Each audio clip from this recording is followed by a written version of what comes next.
Hello, welcome back to Ask Allison. Here's today's question. What are some things we need to consider before deciding to see clients in person again? So first, I want to thank Therapy Notes for sponsoring us. If you want 2 months for free for this great EHR, you can use the promo code ABUNDANT. So this is a great question. I'm not an epidemiologist. I'm surrounded by medical and public health people in my life, and that informs a lot of my thinking about this. So I'll say that, not an expert. Here are my thoughts. I don't think any of the governors who are opening up their states are claiming that it's scientifically safe to do so.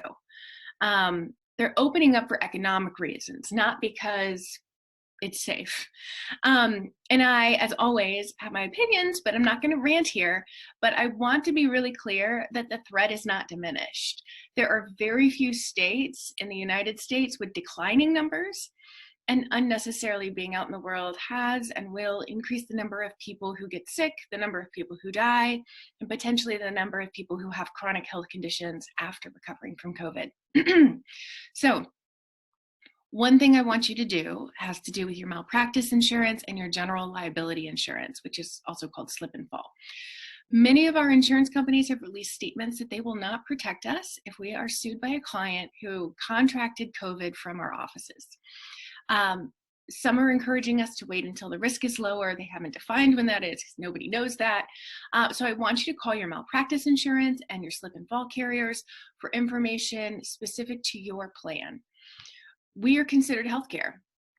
Some states have protocols for us as medical providers that include 50% of our client load, 90 minutes in between sessions, everybody wearing, like you and the clients, wearing full PPE, truly disinfecting your office between each client, checking at the door for signs of illness, et cetera, et cetera. So check with your own state's guidelines about what's expected of you to be able to see people in person.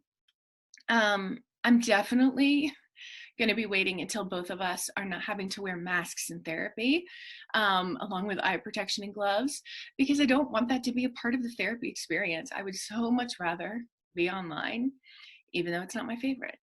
So another thing to consider is that respiratory droplets are a part of our job. I cannot count how many times a crying client has blown their nose in session with me, literally thousands of times over my career.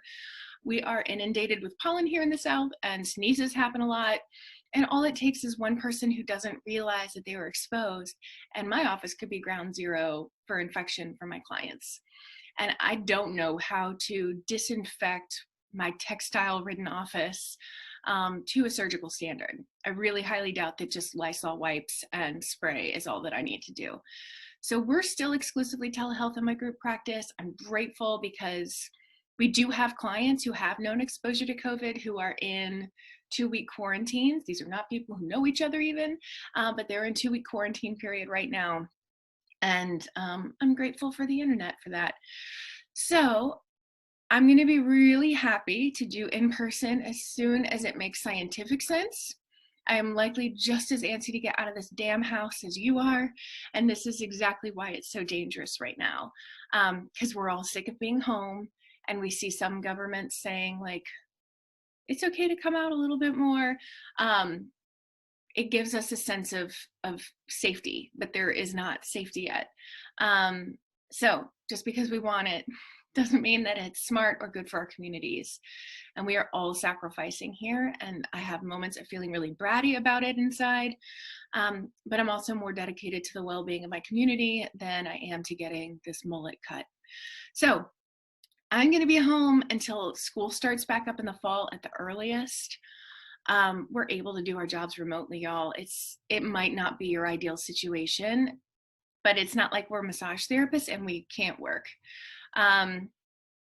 If you're feeling like clients are still saying, oh, I'm just going to wait until you're back in the office, I want to challenge you to market your practice more so that you're getting more calls, so that even if you do have clients saying that, there are still clients coming in who are saying, okay, what's the link?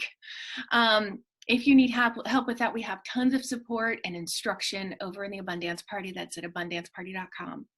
If you want to talk about I also want you to talk about telehealth in a different way if you're continuing to have a hard time converting people to online sessions. We have a free script for that on our COVID page, which is at abundancepracticebuilding.com/COVID. I suspect that if you're getting a lot of consistent pushback, it's not them, it's you in terms of how you're messaging that. I also want to thank Roy Huggins from Person Centered Tech. I'm going to drop a video that he had in the caption, or in the in the caption, and he had a really good video about this limbo period. So that's going to be in there. So like I said, not an epidemiologist. And those are the folks that I'm going to be listening to, the epidemiologists, about when it's safe for me to go back to work to keep my community safe.